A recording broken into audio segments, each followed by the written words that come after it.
I made a video sometime in the past where I compared Kaido to Fisher Tiger. That caught a lot of people off guard. But the thing is I can't shake the impression that Kaido wanted to be defeated in Wano. He didn't necessarily want to be defeated by just anybody. He wanted a spectacular death. But he wanted death. He wanted Joy Boy to defeat him. One of the strange things from the conclusion of Wano is that we never really got official confirmation of why Kaido was depressed. I'm sure that everybody has their own theories on the topic, but my theory is that Kaido hated himself. He viewed himself as the villain. That was the role that he intentionally chose to play. But that was never what he actually wanted. Or maybe I should say that wasn't his truest desire. And the way that this makes sense in my mind is that Kaido believed that the world was sick. It needed to be turned upside down or destroyed. If Joy Boy wasn't going to show up to do it, then Kaido was going to do it himself. But I think that somewhere inside of himself, he wanted to believe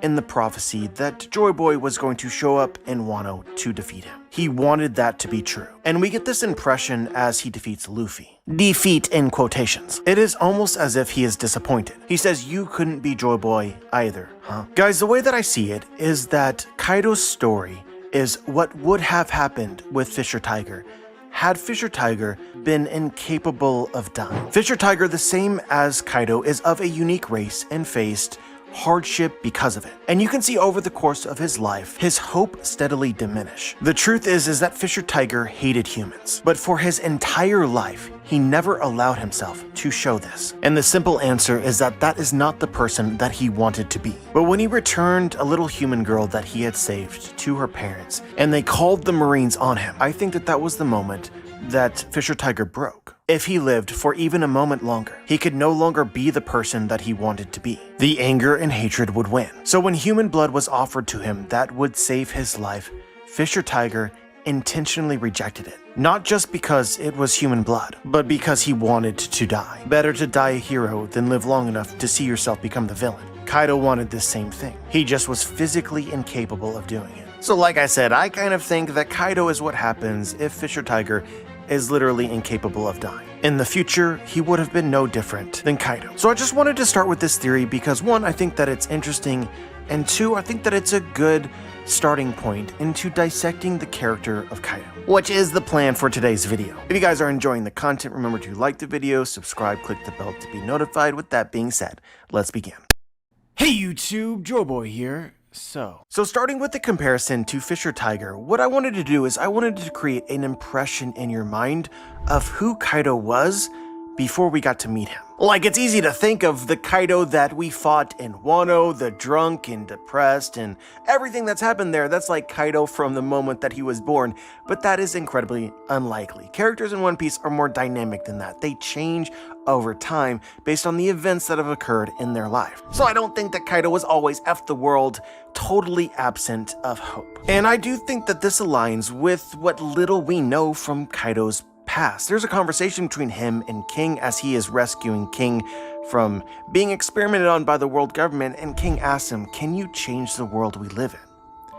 And Kaido says, "I'm the only one who can change it." So in my mind, this implies that it wasn't always about finding a spectacular death. There was a time where he fought for the world's future. Really, the whole concept of Kaido's character is fascinating. Oda does this at certain times. Like, take Sanji as an example. Sanji was always designed to be Prince Charming. But Oda thought it would be funny if Prince Charming was rejected by literally every woman on the planet and then became desperate. These little ironies litter the story. Usopp the liar's lies become truth. The most dangerous woman in the world is a scholar and a historian, Nico Robin. The hero who is going to save the One Piece world is Luffy, a criminal. Big Mom is basically the parental Yonko who acts a lot like a child. Really, the entire story of Buggy. The social commentary cuts deep. The lying clown just continues to fall upwards. Idol worshipping a clown is hilarious. So I think that the idea that Oda had in mind with Kaido is, what if there was a character who literally could not be defeated? He can't be killed. In a one-on-one, bet on him, he is the strongest. Yet this person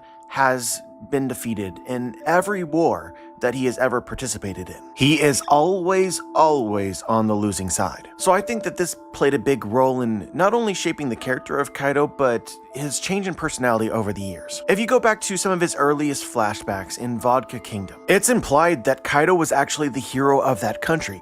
That country could not pay the tax to the Celestial Dragons, and they were forced to be warmongers in order to steal this money so that they could continue being an officially recognized country of the world government, and their king can attend the reverie. This is extremely similar to the story of Whitebeard. As a kid, Kaido was a hero to these people, even if he didn't do this because he was so wholly good-natured, right? He was still loyal to his country, until the world government stepped in and cut a deal with the king to guarantee him a seat in the reverie if he handed Kaido over. Kaido, who never lost a battle, was defeated because he was betrayed by the very person who he was fighting for. And I just want to make sure that I'm clear here. I'm not 100% saying that Kaido looked up to the king or, was a bootlicker. It very easily could just be true that the king offered him gold for a service that he was very good at. He loved war. Fighting became his purpose in life, and the king just simply allowed him to do this. But Kaido isn't stupid, and I'm sure that he noticed the sequence of events here. He got sold out due to corruption. And I wouldn't be surprised to find out that there is more story here than we've actually gotten so far. Kaido is an Oni. Being an Oni is a huge theme in his story. And I think that it's fair to assume that Kaido experienced some of the things that we've seen fishmen and other races experience in the world,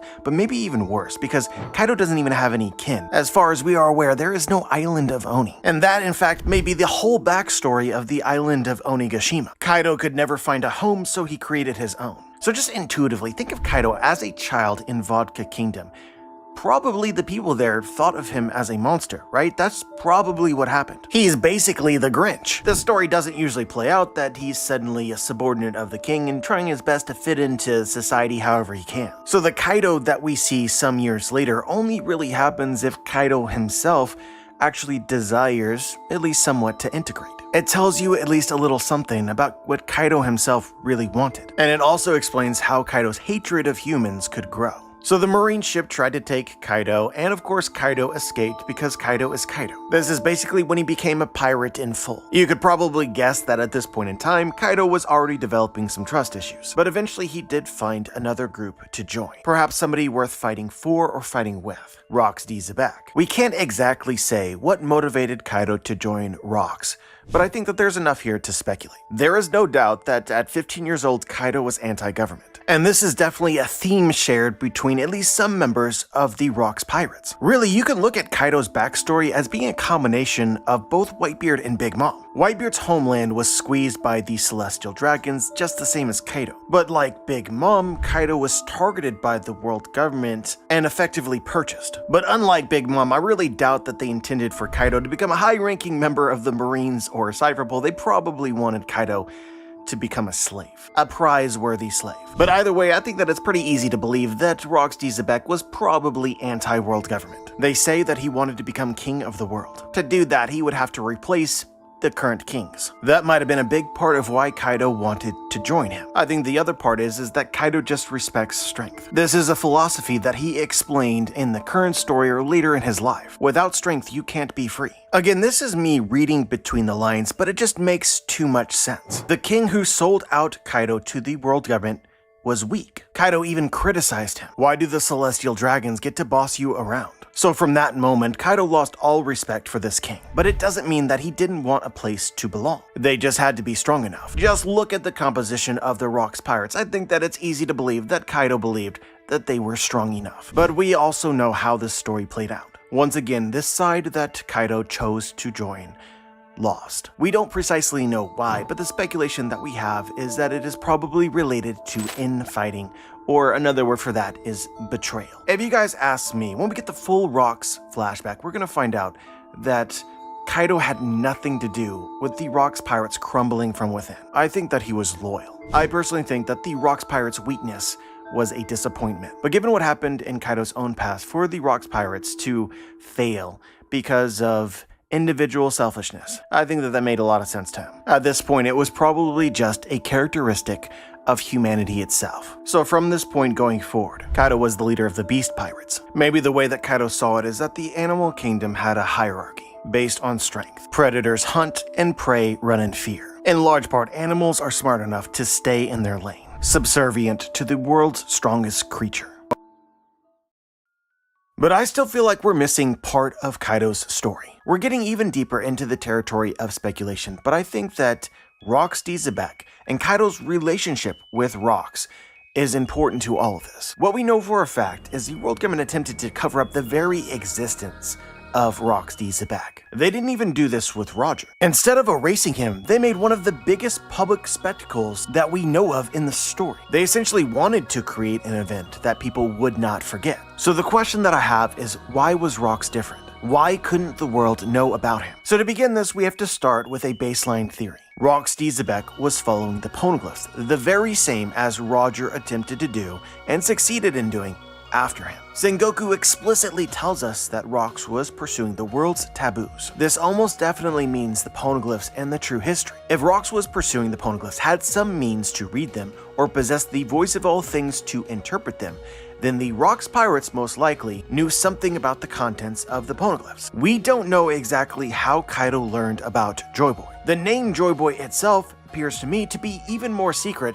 than something like Nika. There is an actual religion that surrounds Nika. Nika is an actual mythological figure that seems to be relatively well known. Who's Who explains this in Wano. And obviously we've been introduced to Kuma's flashback and Kuma's beliefs. But the best guess right now is that the only reason why the Joy Boy name survives to this day is by those who have either read or are familiar with the contents of the poneglyphs. The only possible exception to this rule is that King was familiar with Joy Boy. But we don't know what came first, the chicken or the egg. Did King already know about Joy Boy, or did Kaido tell him? It's impossible to know. But the sources for Joy Boy's name so far in the story overwhelmingly paint a picture. Zunisha, literally a creature from the Void Century, mentions Joy Boy's name and knew him personally. The same is true of the ancient giant robot. King Neptune of Fishman Island acknowledges Joy Boy's existence only after Robin, who can read the poneglyphs, says his name. This is most likely a closely guarded secret, something that King Neptune wouldn't talk about to just anybody. And he only knows about because he possesses Joy Boy's poneglyph of apology. And of course, Vegapunk just dropped the Joy Boy name to the entire world, but Vegapunk has also been reading the poneglyphs. And to me, the reality is that the name Joy Boy doesn't hold any significance without context. Who was Joy Boy? What did he stand for? Why do we even care? The only way you really know that is by reading the poneglyphs, where Joy Boy is clearly a main character. But long story short is, I think that Joy Boy is different from Nika, and it is still supposed to be a secret. I think that it is important that Kaido knew about Joy Boy, and I think that he first learned of him because of Rox D. Zebek, who was following the poneglyphs. Rox may not have gotten the full history, he may not have read every poneglyph, but he got enough, and he got this name, and some idea of who this person is supposed to be. The other reason that I really like this theory is that there's currently a mystery in the story that is very difficult to explain. Crocodile knew that the location of the ancient weapon Pluton could be found in Alabasta, but there's absolutely no way that anybody can know this without first having the ability to read the poneglyphs. The only two groups right now that we know for sure were following the poneglyphs are the Scholars of Ohara and Goldie Roger. The scholars were all wiped out, and would most definitely have treated the knowledge of the location of an ancient weapon very delicately. I think the same of Goldie Roger. He could have told everybody just the same as Vegapunk, but he did not. So I think that we are missing somebody else who was also following the poneglyphs. Somebody who was a little bit more open about it, about what he was reading as he was reading it. I think that this person was Rox D. Zebek. So he wasn't just following the poneglyphs, he was letting other people know about it. And so with this being said, it becomes more obvious how Kaido and Big Mom both knew about the ancient weapons and collectively decided in their alliance to pursue them. They knew these weapons could be found, and they knew how to search for them. So what we see with them in Wano is most likely an extension of what Rox D. Zebek was trying to do 40 years ago, when both of these people were a member of his crew. And to me, this is the single most crucial difference between Roger and Rox as far as the world government is concerned. They attempted to cover up the existence of Rox, while they made Roger's execution very public. Straight up, I think that the world government trusted Roger to not reveal the secrets, because he never said anything. But the point of all of this, as it pertains to Kaido, is I think that Kaido is more aware of the true history than we realize. And so my opinion is after the Rox pirates fell, I think that Kaido inherited Rox's ambitions.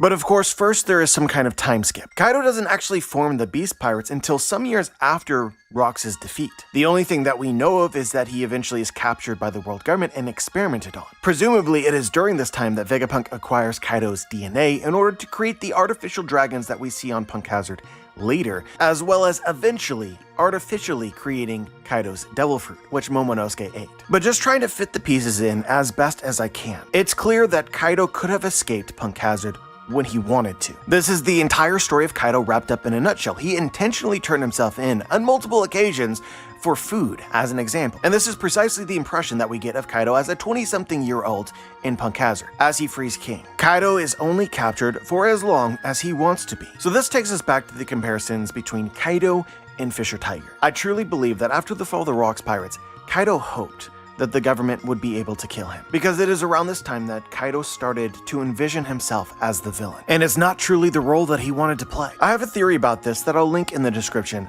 but my belief is that Rox D. Zebek, having read the poneglyphs, wanted to become Joy Boy. Because I think that the poneglyphs tell you that somebody is destined to become or be Joy Boy, and in the future turn the world upside down. But so here's the thing, I think that this was Rox's ambition, but at least when he was younger, I don't ever think that Kaido saw himself as Joy Boy, or a Joy Boy candidate. When King speculates that Kaido could be Joy Boy, Kaido literally laughed. Instead, I think that Kaido related to and saw himself as another character from the prophecies of the poneglyphs. He might not fit as Joy Boy, but he does fit as the creature, the dragon, the villain that Joy Boy is supposed to defeat in Wano. I really think it is that specific. Joy Boy was supposed to beat a dragon in Wano. When Kaido ate that fruit, his destiny became more clear, because he knew that part of the prophecy. Although I think that this is justified, I do understand that this is speculative, but I like the speculation, because it adds layers to Kaido's story, which better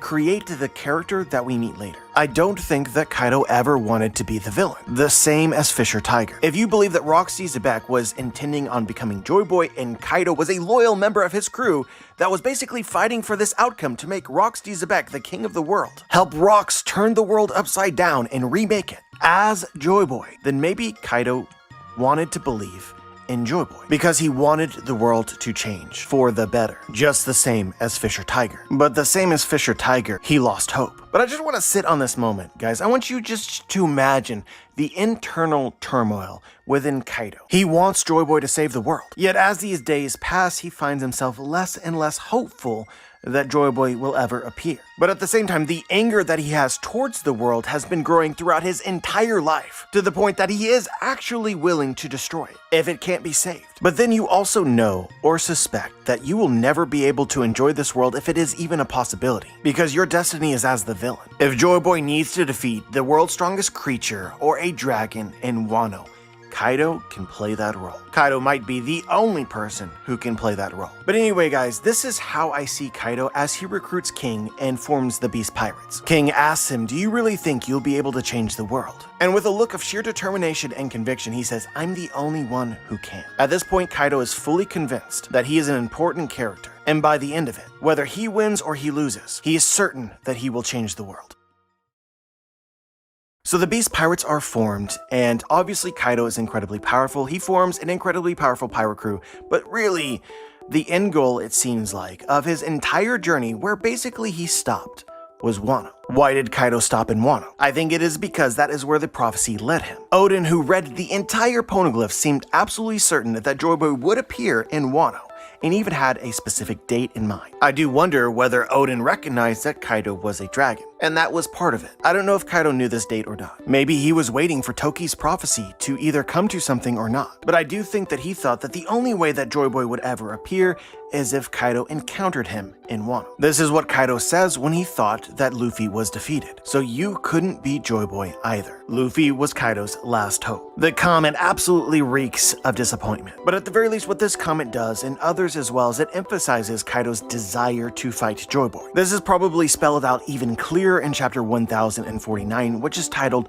The World You Wished For. This is the chapter that Kaido is defeated. In this chapter, Kaido basically explained his goal, his dream, a world where everyone is equal, which is very similar to Big Mom. She wanted a world where everybody were the same size so that they could look at each other in the eye. Now, although the interpretation of it can be bastardized, this is effectively the world that Joy Boy was supposed to create. A world where everyone is equal. He goes on to say, an anarchy reigns free. A world where everyone is equal and free. This should sound familiar. But it continues, we have a flashback of a conversation between Kaido and Kurozumi Higurashi. In my opinion, this conversation adds another wrinkle. She says, you're now known as the embodiment of brutality. But if you study history, humans have always resorted to brutality to solve the world's problems. Kaido responds by saying, couldn't agree more. It perhaps implies that Kaido was looking to solve the world's problems using brutality. Solve the world's problems. That phrasing implies a lot. Even as Kaido was interested in the destruction of the world, it's perhaps clear that he intended to remake it in a Joy Boy-like way. It begs the question of whether or not Kaido was actually starting to believe King,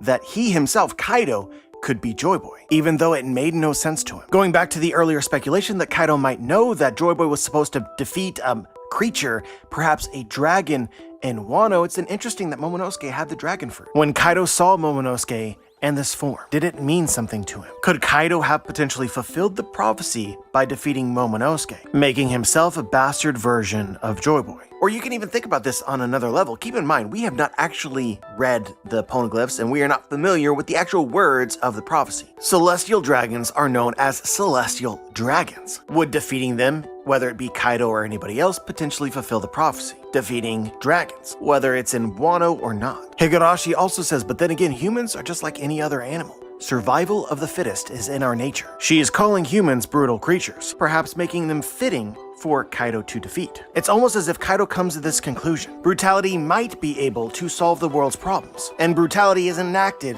by survival of the fittest, the strongest. The strongest person is ultimately going to be the person that changes the world. Kaido clearly believed that. Earlier in the story, he had scoffed at King's suggestion that he could be Joy Boy. He says, is the world that I'm intending to create really what you wish for? And in it is almost the subtle implication that the world that Kaido is intending to create is not even the world that Kaido himself wished for. It's like an admission of, I'm about to do some dastardly shit. How could anybody want this? But he tells King, if Joy Boy is the same man that you're waiting for, then I know who he is. Joy Boy is the man who will be able to beat me one day. Putting all of this together, it makes perfect sense to me. Going back to the title of the chapter, The World You Wished For. The secret to the end of Wano is that in reality, everybody got what they wanted. This wasn't just a victory of Wano or the Red Scabbards or Luffy. This was a victory for King and Kaido as well. King wanted Joy Boy to appear, and so did Kaido. In Kaido's mind, his destiny was twofold. Either Joy Boy is the hero destined to defeat him, or Joy Boy was never supposed to save the world. He was just supposed to change it, bringing anarchy and freedom in the form of survival of the fittest.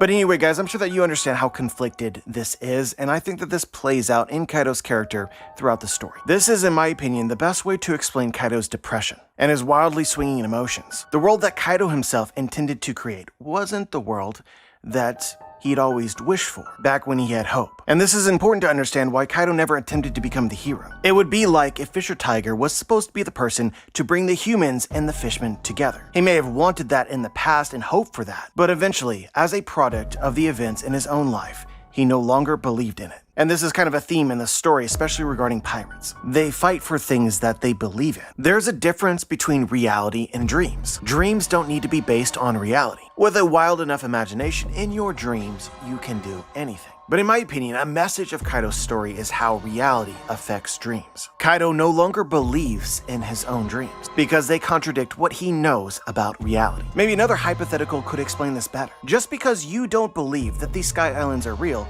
doesn't mean that you don't want the Sky Islands to be real. But somebody isn't about to spend their life searching for the Sky Islands if from the start they just simply don't believe in them. Does that make sense? So like everybody else, Kaido was fighting for things that he believed in, but not necessarily fighting for what he wanted. Or to make this even more complicated, he was fighting for what he wanted, because he wanted to be defeated by Joy Boy. He wanted there to be a better way to change the world, although he believed that brutality was the answer. This is what Roger means when he says that we should seek the meaning of freedom. This is what Luffy means when he says that he wants to be the freest man. You aren't truly free if things are impossible, or if you believe that things are impossible. What we want is not always realistic. It's interesting to phrase it this way because it tells you that even if Kaido had won and changed the world, destroyed the world how he saw it, he would never have been truly free. Because as he saw it, the realities of the world were a shackle or a chain. Kaido went through a story perhaps similar to Nico Robin in Water 7 and Enies Lobby. Nico Robin effectively sacrificed everything for the protection of the Stride crew. Robin ultimately did a lot of things that she didn't want to do because it was ultimately what she believed in. While I think Kaido sacrificed everything so that Joy Boy could defeat him and exist. And it was Luffy's job, or Joy Boy's job, to prove their beliefs wrong and show them what was possible. Make dreams reality. But it is crazy to think about just how close Kaido came to destroying the world. I think that Kaido was fighting to win. Winning in this case being defined as changing the world. The level of plotting and the level of planning over the last 20 years at the very least is insane. Most likely it was because of his history in Punk Hazard that the connection with Caesar developed. He couldn't possibly give every member of his crew a legitimate devil fruit, but found a way to sort of do it. But before he arrived at the plan to acquire artificial devil fruits, the plan was actually to acquire all of these regular devil fruits. And in particular, he wanted ancient zones. As you can see, this is the type of devil fruit that all of his calamities in the Flying Six possessed. And the hole goes even deeper. We actually learned this in an SBS recently, but the Chichibukai that Ace defeated in the past was actually this dude that was hunting for ancient zone devil fruits. This warlord's name was Hanafuda, which is named after a card game. If you are aware of the Kaido Beast Pirates naming scheme, they are all named after cards. Hanafuda, a warlord searching for ancient zone devil fruits, was almost definitely a subordinate of Kaido. Kaido literally had a member of his crew planted as a warlord. If you had Doflamingo the Joker as a member of Kaido's crew, that would mean that he possessed two. The tasks that Kaido gave these two warlords that were under his control are basically the same. The first guy was supposed to search for actual ancient zone devil fruits. He found a few, but not enough. Doflamingo, however, was tasked with the control of Caesar, production of Smile, making everybody else in his crew creatures. But really, the picture that I want to paint for you is just how close Kaido really was to being a global threat. He had acquired an insane amount of power. And ironically, he had acquired this by utilizing the corruption of the current world. It's almost like a proof of concept. He believed that the world needed to change and acquired his powers to demonstrate this for a fact. Caesar was literally a government-sanctioned scientist. Kaido directly dealt with the world government and Cypherpole with his production of weapons. He had two subordinates that were a member of the warlords. Kaido became a threat to the world because the world allowed for it. So you could say that Kaido was probably justifying himself and the need for drastic action. Maybe at this point we don't actually need to say this, but I'm going to say it anyway. Kaido represents the creatures, the races that the world government controlled by the humans have systematically erased. Kaido wanted ancient zones on his crew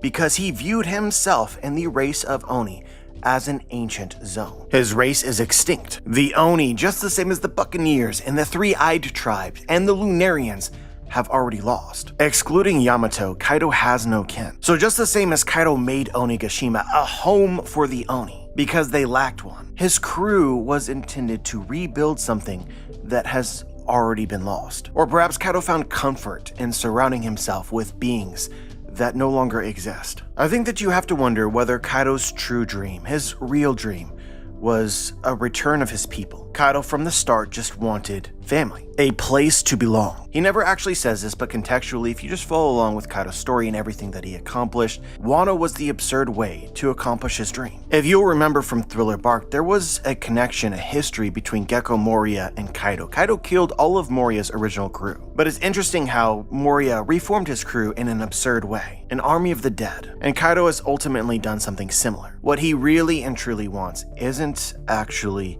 a possibility anymore. So when you're trying to understand Kaido, I think that this is important. Kaido and the Oni are what the fishmen will become in the future if the celestial dragons and the humans continue to rule the world. This is the reason that Oda made Kaido and Fisher Tiger similar. It's the same story, it's the same character taken into the future. But like a theme in Fishman Island was protecting the children, metaphorically, protecting their innocence. I think Kaido's story is much about protecting his child. I honestly believe that Kaido's ultimate goal was to create a world where Yamato could peacefully exist. Similar to Nico Robin, existence is not a crime. In Kaido's youthful dream world, it's Joy Boy that creates a world where this is possible. But in Kaido's reality, this only happens if both he and her are strong enough and brutally erase the world's strongest creatures, humans.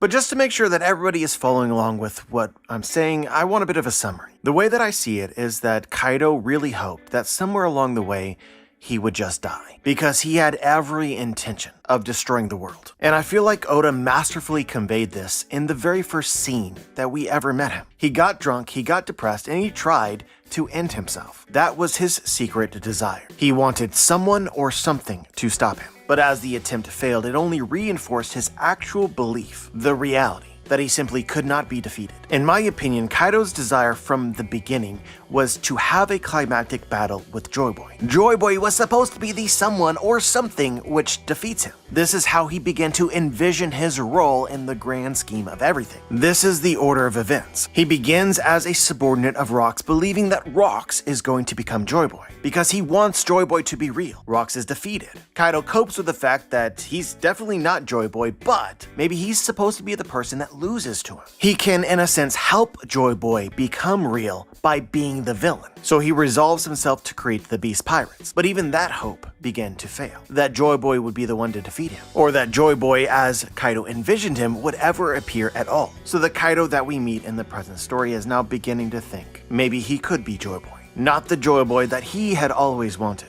but somebody with the power and capability to actually change the world in realistic ways. I think that all of this puts into context just how important it was for Luffy to defeat Kaido and Big Mom, the alliance in Wano. But as a really cool aside, we could talk just as much about Big Mom as we have in this video about Kaido, because I think that they are more similar than anybody realizes. I think that both wanted Joy Boy to appear, and both had essentially chosen to become Joy Boy, or take his responsibilities because of Joy Boy's absence. But I'll save this for another time. But anyway guys, the point of this video is to just go really in depth and try and understand the entirety of Kaido's story. Who is he and why is he this way? As of right now, we don't know whether all of this is true or not. There's a lot that is left for our interpretation and for speculation. But I hope that I was able to paint a compelling picture. This is how it makes sense to me. But as always, this is just food for thought, and I'm curious as to what you guys think about it. Remember to check out my book, The Booms. Link is in the description.